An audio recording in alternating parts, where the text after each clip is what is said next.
जब आप किसी से मिलते हैं, किसी भी अनजान व्यक्ति से मिलते हैं, तो आप उसके बारे में पहले से ही राय बना लेते हैं या पहले उसकी बातों को सुनते हैं, समझते हैं, उसके बाद राय बनाते हैं?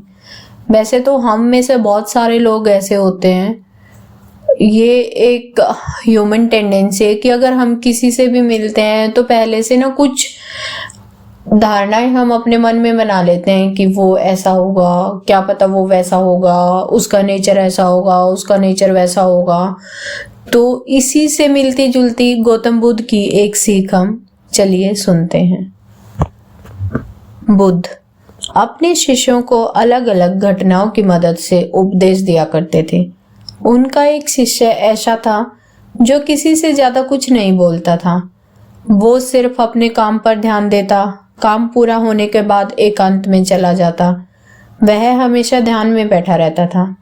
बुद्ध के अन्य शिष्य सभी से मिलजुल कर रहते थे, किंतु सिर्फ वही एक शिष्य था जिसको एकांत में रहना ज्यादा पसंद था। अन्य शिष्यों को लगने लगा कि ये तो घमंडी है, इस कारण हमसे बात नहीं करता है। कुछ शिष्य बुद्ध से एकांत में रहने वाले उस शिष्य की शिकायतें करने लग गए। बुद्ध ने सोचा कि इतने सारे शिष्य हैं, कुछ लोगों का आपस में तालमेल नहीं बन पाता है, इसी वजह से ये शिकायत कर रहे हैं, एक दूसरे की बुराई कर रहे हैं। ऐसे ही कुछ शिष्य एकांत में रहने वाले की बार बार बुराई कर रहे हैं। ऐसा सोचकर बुद्ध शिष्य की बातों पर ज्यादा ध्यान नहीं देते थे।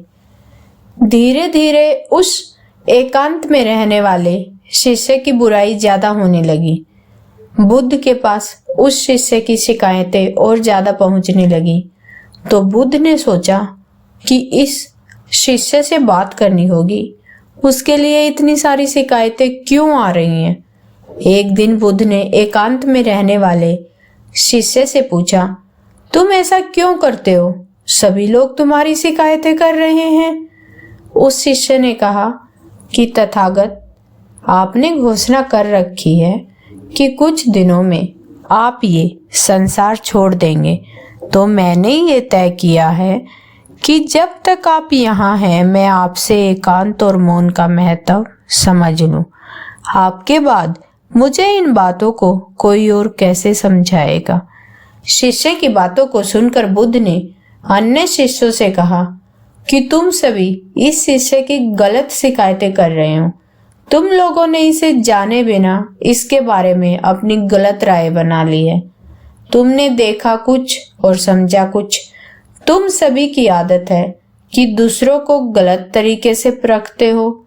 ध्यान रखें, हमें किसी भी व्यक्ति के लिए जल्दबाजी में कोई भी राय नहीं बनानी चाहिए। किसी व्यक्ति से मिलते समय उसके बारे में पहले से कोई भी राय न बनाएं। पहले उस व्यक्ति की गतिविधियों को देखें, समझें और फिर किसी नतीजे पर पहुंचें। दोस्तों, गौतम बुद्ध की यही सीख हमें अपने जीवन में भी अमल में लानी चाहिए। तभी हम लोगों को बिना समझे उनके बारे में गलत राय बनाने से बच पाएंगे। इस कहानी से गौतम बुद्ध की यह सीख मिली, जब हम किसी भी व्यक्ति से मिलते हैं तो उसके बारे में पहले से ही कोई राय नहीं बनानी चाहिए। उसे सुनना चाहिए, समझना चाहिए और फिर ही हमें कोई राय या अवधारणा बनानी चाहिए। तो दोस्तों, आपको मेरी ये कहानी पसंद आई है तो इसे ज़्यादा से ज़्यादा लाइक और शेयर कीजिए। कल फिर से मिलते हैं एक नई कहानी के साथ, एक नई सीख के साथ। तब तक अपना बहुत ख्याल रखिएगा। धन्यवाद।